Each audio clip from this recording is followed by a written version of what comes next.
हम एक छोटी सी फॉक्स को देख रहे थे जो कि एक चट्टान के किनारे पर लटकी हुई थी और वहाँ से गिरने वाली थी। जिसके बाद हमें एक छोटा बच्चा दिखाया जा रहा था जो कि फॉक्स को इस मुसीबत में देखकर उसकी हेल्प करने के लिए आगे बढ़ता है और उसे बचा भी लेता है। लेकिन उसे बचाते बचाते एक्सीडेंटली वो बच्चा खुद पहाड़ी से लटक गया था। यहाँ फॉक्स भी उसे बचाने की कोशिश कर रही थी लेकिन वो इस काम में कामयाब ना हो पाई थी और उसके हाथों ने सिर्फ बच्चे के हाथों को जख्मी ही किया था। जिसके बाद हम देखते हैं कि अब वो बच्चा पहाड़ी से नीचे गिर चुका था और वो फॉक्स उस बच्चे की हेल्प करने के लिए फौरन पहाड़ी के नीचे जाती है। लेकिन जब वो कोई रिस्पॉन्स नहीं करता तो अब फॉक्स दुखी हो चुकी थी और उसका आंसू अब बच्चे के जख्मी हाथ पर गिरता है और यहीं से मूवी का सीन कट होकर हमें 500 साल बाद का सीन दिखाया जाता है जहाँ हम बहुत सी फॉक्स की सोल्स को इंसानी शक्लों में देख रहे थे। यानी ऐसा कह सकते हैं कि ह्यूमन की बॉडी के अंदर फॉक्स की सोल्स थी। वो सारी यंग फॉक्स की सोल्स एक खास जगह पर इकट्ठे होती हैं जिसका मकसद उनको इमोर्टैलिटी देना था। यानी वो अपने आप को ऐसा बनाना चाहते थे कि कभी भी मौत उन तक ना आए, यानी वो कभी ना मरे। और अब यहाँ पर हम एक और फॉक्स सोल को देख रहे थे जिसके पास टिकट नहीं थी, इसीलिए वो टेम्पल के अंदर नहीं जा सकता था। उसके अंदर न जाने की वजह से जहाँ वो भी उदास था वहीं उसके दोस्त भी उसका मजाक उड़ा रहे थे क्योंकि उनको लगता था कि वो कोई भी काम नहीं कर सकता। और अब यहाँ पर एंट्री होती है 9 टेल फॉक्स की जो कि कुछ ही देर में एक ओल्ड मैन में ट्रांसफॉर्म हो चुका था और वही उन फॉक्स सोल्स के ट्राइब का चीफ था। चीफ इन सारे फॉक्स को बता रहे थे कि फॉक्स सोल्स को पावरफुल होने के लिए और इमोर्टल होने के लिए एक खास ऑब्जेक्ट की जरूरत होती है जिसे एलेक्सर ऑफ सोल्स कहते हैं जो कि उनकी ह्यूमन बॉडीज के अंदर पाया जाता है।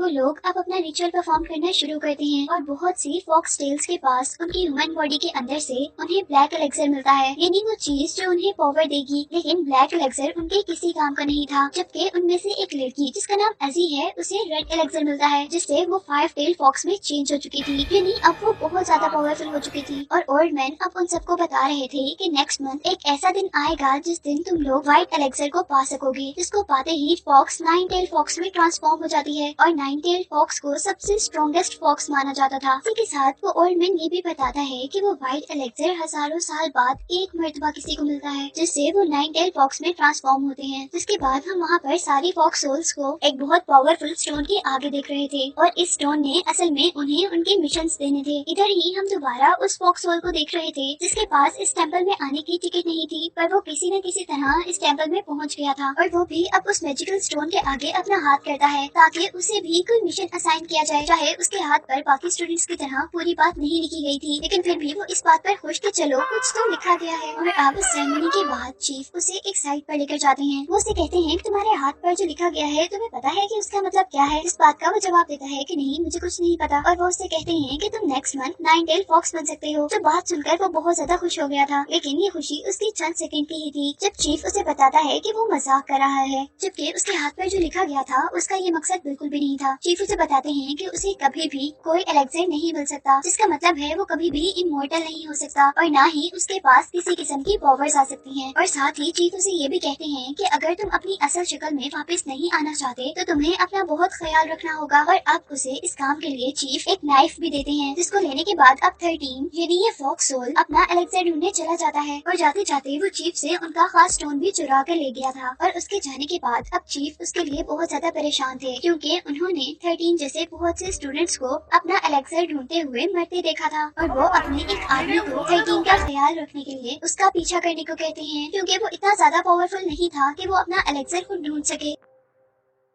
जिसके बाद हमें दोबारा 13 को एक होटल पर दिखाया जा रहा था। वो यहाँ एक गांव में था जहाँ पर एक आदमी जिसका नाम जीजिन है वो एक आदमी को ढूंढते हुए नजर आता है। वो सब लोगों को उस आदमी का स्केच दिखाकर उसके बारे में पता कर रहा था और ऐसा ही करते करते जीजिन 13 के पास पहुँचता है। लेकिन 13 क्योंकि खाना खा रहा था इसलिए उसने उस आदमी को पूरी तरह इग्नोर कर दिया था। और जैसे ही वो आदमी 13 से दूर जाता है तो वो मैजिकल स्टोन जो वो चीफ से चुरा कर लाया था वो 13 को बताता है कि उसका एलेक्सर यहीं कहीं करीब ही है। और 13 अब अपना खाना छोड़कर उसकी तलाश शुरू कर देता है। अब वो एक प्रीस्ट के पास पहुंचता है। वो ओल्ड प्रीस्ट लोगों का इलाज कर रहा था और इस काम के लिए वो अपनी पेंटिंग्स के अंदर डीमंस को कैच करता था और उनका ब्लड निकाल कर वो लोगों को ठीक किया करता था, जिस तरह अभी उसने एक बच्चे को ठीक किया था। और यहाँ ये देखते हुए 13 को दोबारा जाइचिन मिलता है जो कि पहले भी उसे होटल में मिल चुका था। 13 जैसे ही पीछे मुँह करता है तो जाइचिन के डोंकी से डर जाता है जिसकी वजह से उसे गुस्सा आ गया था, इसीलिए उसने डोंकी को अपना पाँव मारा था। लेकिन इस काम से डोंकी को भी गुस्सा आ गया था तो पीछे से जाकर 13 पर अटैक करता है और उसे हवा में उड़ाते हुए अपने ऊपर बिठाकर वो उसे वहाँ से लेकर चलता है, क्योंकि डोंकी अब 13 को सबक सिखाना चाहता था और उनकी इस लड़ाई के अंदर पूरा गाँव जैसे तबाह हो रहा था। जाइजिन अपने डोंकी का पीछा कर उसे रोकने की कोशिश कर रहा था और यहाँ हमें दिखाया जाता है कि वो ओल्ड प्रीस्ट चुपके से जाइजिन पर एक मैजिक करता है, जो मैजिक उसकी प्रोटेक्शन करेगा। जबकि जंगल के दरमियान में अब हम 13 को देख रहे थे, जहाँ डोंकी ने 13 को वहाँ पर गिरा दिया था और खुद वहाँ से भाग गया था। अब उतने में यहाँ पर जाइजिन आता है। वो 13 से रिक्वेस्ट करता है कि वो उसे उसका डोंकी वापस कर दे, लेकिन 13 के पास तो असल में डोंकी था ही नहीं, इसीलिए वो जाइजिन से बचकर वहाँ से भाग जाता है और अब जाइजिन भी उसका पीछा कर रहा था। अब बहुत देर भागने के बाद वो जंगल के बिल्कुल दरमियान में आ चुके थे और दोनों ही बहुत ज्यादा थक चुके थे। वो लोग वहाँ पर बैठकर कुछ देर सांस लेते हैं और अपने पीछे देखते हैं, जहाँ पर उन्हें एक टेंपल नजर आया था और यहाँ पर आकर अब उस मैजिकल स्टोन ने 13 को बताया था कि जाइजिन ही वो आदमी है जो उसे उसका एलेक्सर दिलवा सकता है और साथ ही उसे ये भी पता चला था कि जाइजिन गवर्नमेंट जॉब के लिए एक एग्जाम देने वाला है, इसीलिए वो जाइजिन के साथ अब अच्छा बर्ताव करना शुरू कर देता है और उससे प्रॉमिस करता है कि वो सही सलामत उसे शहर ले जाएगा। जिसके बाद जाइजिन 13 को बता रहा था कि वो आदमी जो इस पेंटिंग में है, जिसको मैं तलाश कर रहा हूँ, वो असल में मेरा बड़ा भाई है और ये डोंकी भी मेरे बड़े भाई का ही है और असल में वो भी यही एग्जाम देने के लिए आए थे। इसके बाद हम रात में 13 को देखते हैं कि वो जाइजिन को मारने वाला था, लेकिन तभी वहाँ पर वो आदमी आता है जिस आदमी को फॉक्स सोल्स के चीफ ने 13 का ध्यान रखने का काम दिया था। वो आदमी उसे जाइजिन को मारने से मना करता है। वो कहता है कि उसको मारने से अच्छा तुम उसे एक ऐसी जगह पर ले जाओ जहाँ पर उसे कोई उम्मीद ना हो बचने की और वो बहुत ज्यादा डर जाए। और अब नेक्स्ट डे हम उस जगह पर एक डंकी को देख रहे थे, जहाँ पर 13 और जाइजिन ने स्टे किया था। असल में वो भी डंकी नहीं था, वो तो असल में 13 का गार्ड था, लेकिन उसे देखते ही जाइजिन बहुत ज्यादा खुश हो चुका था और इस डंकी के मिलने के बाद वो दोनों मिलकर शहर के लिए सफर शुरू करते हैं और अनएक्सपेक्टेडली वो दोनों बहुत अच्छे दोस्त बन चुके थे। फिर काफी सफर तय करने के बाद वो एक ऐसी जगह में पहुँचते हैं जहाँ पर बहुत से स्कॉलर्स उस जॉब की तैयारी कर रहे थे जिस जॉब की तैयारी जाइजिन भी कर रहा था। इस एकेडमी में पहुंचकर वो लोग एक रात वहीं रहने का डिसाइड करते हैं और रात में जाइजिन को यहाँ पर एक फ्रॉग दिखता है जो कि हर जंप पर जमीन पर गोल छोड़ रहा था। उसे देखते ही 13 को अब लालच आ गई थी और वो उसका तब तक पीछा करता है जब तक वो फ्रॉग उसे इस एकेडमी के ओनर तक नहीं ले आता। उस एकेडमी का ओनर एक पूल के पास बैठा हुआ था और अचानक उस पॉन्ड में से फ्रॉग की टंग निकलकर 13 पर अटैक कर देती है और उसे अपने साथ पानी में खींच लेती है। जबकि यहाँ पर हम जाइजिन को भी देख रहे थे जिसका सामना अब एक बहुत बड़े फ्रॉग से हुआ था। वो उससे किसी न किसी तरह बचने की कोशिश कर रहा था कि तभी यहाँ पर उसकी हेल्प करने के लिए 13 भी आ जाता है और किसी न किसी तरह वो जैसे ही फ्रॉग की टंग से बचते हैं तो फ्रॉग अब उनके ऊपर अपनी फूंक से अटैक करता है, जिसकी वजह से वो लोग तूफान की तरह उड़ते हुए दूर जाकर गिरे थे। वो लोग उस फ्रॉग से छुपते छुपते एक जगह पर आ जाते हैं, लेकिन वो ज्यादा देर फ्रॉग से ना बच पाए थे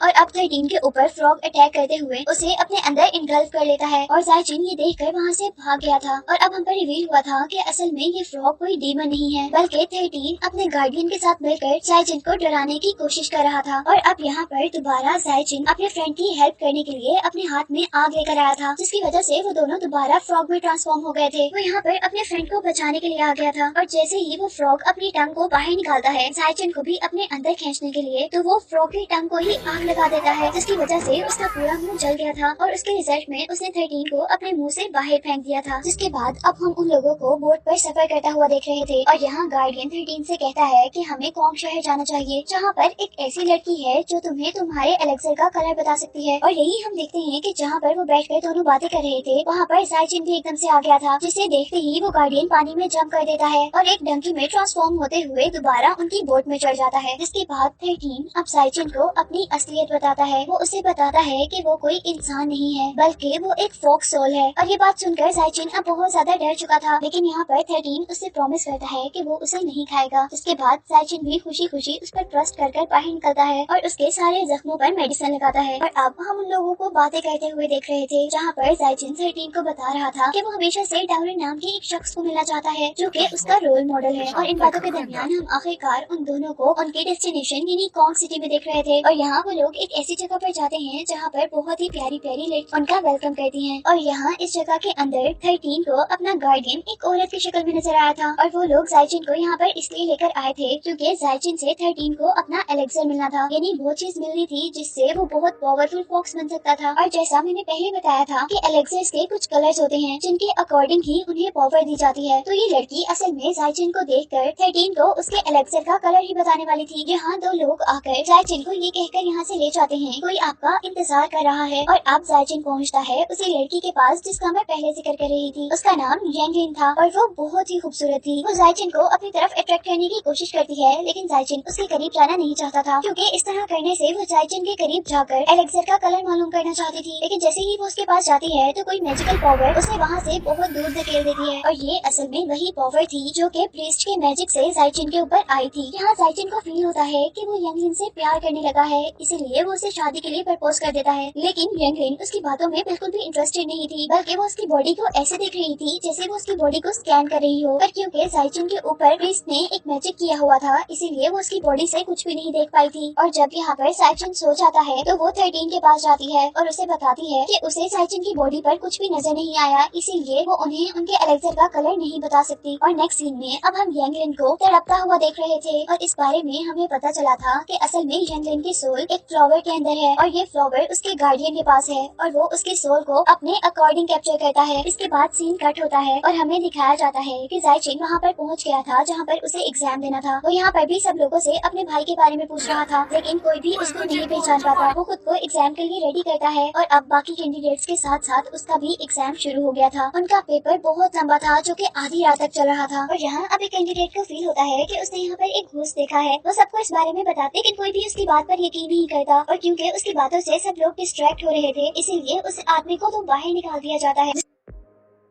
इसके बाद हमें यहाँ पर यांगलिन को दिखाया जाता है, यानी वही लड़की जो 13 को उसके एलेक्सर का कलर बताने वाली थी। वो एक ही झटके में 13 की बॉडी से उसके सोल को अलहदा करती है। वो 13 को बता रही थी कि उस स्टूडेंट के कहने के अकॉर्डिंग यहाँ पर असल में एक घोस्ट था, और उस घोस्ट ने यहाँ पर बहुत से स्टूडेंट्स की सोल्स को कैप्चर कर लिया है, और उन स्टूडेंट्स के अंदर जायचिन भी है। यांगलिन 13 से कह रही थी कि ये सबसे बेस्ट टाइम है जिस टाइम में तुम्हें एलेक्सर मिल सकता है। वो कहती है कि क्योंकि जायचिन की बॉडी में उसकी सोल भी नहीं है, इसलिए तुम आसानी से जायचिन को मारकर उसकी बॉडी से अपना एलेक्सर निकाल सकते हो। और अब यहाँ पर हमें जायचिन को दिखाया जा रहा था, जिसको घूस्ट की शक्ल में उसका भाई मिला था। लेकिन इससे पहले कि वो अपने भाई से कुछ कह पाता, उसका भाई एक ईवल घूस्ट में चेंज हो जाता है, और यहाँ पर अब जायचिन की हेल्प करने के लिए उसका फ्रेंड 13 आया था। हालांकि 13 जायचिन को अपने एलेक्सर के लिए मार भी सकता था, लेकिन क्योंकि 13 दिल का बिल्कुल भी बुरा नहीं था और वो अपनी दोस्ती को भी बचाना चाहता था, इसीलिए वो अब जायचिन की हेल्प कर रहा था उसे मारने के बजाय। लेकिन 13 की इस हेल्प से जायचिन का कोई फायदा नहीं होता, और वो दोनों ही एक अजीबोगरीब ट्रैप में फंस जाते हैं। और इस ट्रैप के अंदर अब जायचिन को कहीं दूर लेकर जाया जा रहा था, जबकि जायचिन के भाई के बारे में हमें पता चला था कि ये एग्जाम जो कि जायचिन भी देने आया था, और हमें मूवी में पहले भी बताया जा रहा था कि जायचिन का भाई भी इसी एग्जाम की तैयारी कर रहा था, और इसी एग्जाम को देते हुए वो इसी एग्जामिनेशन रूम में ही मर गया था। इसी वजह से वो यहाँ पर एक इवल घोस्ट में चेंज हो गया था। यहाँ पर 13 पर एक और इवल स्पिरिट अटैक कर देती है, जबकि जायचिन की सोल जायचिन का अपना भाई एब्जॉर्ब करने लगा था। लेकिन यहाँ अचानक एक मैजिक होता है और जायचिन के भाई को अपना पास्ट याद आ जाता है, और उसी पास्ट को देखने की वजह से उसने अपने भाई को भी पहचान लिया था, और वो अब उसे छोड़ चुका था। जिसके बाद अब हम देखते हैं कि 13 और जायचिन की सोल्स उनकी बॉडी में वापस आ चुकी थी, और यहाँ पर जायचिन 13 से कहता है कि अब तुमने मुझसे झूठ नहीं बोलना। वो पूछता है कि बताओ क्या तुम मेरे पीछे एलेक्सर के लिए आए हो, और इसी के साथ जायचिन कहता है कि अगर तुम इसलिए आए हो तो ठीक है, मैं तुम्हें अपनी जान कुर्बान कर एलेक्सर देने के लिए तैयार हूँ। लेकिन अब 13 को ये नहीं चाहिए था, बल्कि 13 यांगलिन को फ्री करना चाहता था। और यहाँ हम पर यांगलिन की असल सच्चाई रिवील होती है, और हमें पता चला था कि वो एक लड़की बहुत ही खूबसूरत घोस्ट है, और घोस्ट बनने से पहले वो लड़की एक ऑर्फन थी, यानी उसका इस दुनिया में कोई भी नहीं था। इसीलिए लोगों ने उसका बहुत गलत इस्तेमाल किया, जिसके नतीजे में उसने अपनी जिंदगी से तंग आकर अपने आप को ही खत्म कर लिया था। और मरने के बाद वो एक ऐसे घोस्ट में चेंज हो गई थी जो घोस्ट इंसानों का दिल खाया करते थे, और अपनी ब्यूटी को प्रिजर्व करने के लिए यानी बरकरार रखने के लिए वो लोगों का ब्लड पिया करते थे। और अब यांगलिन की सच्चाई जानने के बाद जायचिन 13 की हेल्प करने को मान जाता है, यानी अब वो यांगलिन को इन सब चीजों से फ्री करना चाहता था। इसीलिए वो यांगलिन के पास जाता है और उसे प्रपोज करता है। लेकिन यांगलिन यहाँ उसे अपनी वही सच्चाई बताती है जो सच्चाई उसके बारे में 13 ने जायचिन को बताई थी। लेकिन जायचिन अभी भी उससे शादी करना चाहता था, और आखिरकार यांगलिन भी जायचिन के साथ जाने पर तैयार हो जाती है, और वो लोग भागकर एक ब्रिज तक आते हैं जहाँ पर 13 ऑलरेडी उनका इंतजार कर रहा था। लेकिन यांगलिन को यहाँ पर एक गलतफहमी हो गई थी, और वो ये थी कि 13 अभी भी जायचिन को मारना चाहता है, लेकिन ऐसा तो कुछ भी नहीं था। और अब वो जायचिन को बचाने के लिए 13 पर अटैक कर देती है, और यहाँ जायचिन यांगलिन को 13 से बचाने की कोशिश करता है, जिसके साथ यहाँ पर एक और फॉक्स डीमन की एंट्री होती है, जिसने अपने साथी 13 को बचाने के लिए यांगलिन पर अटैक कर दिया था।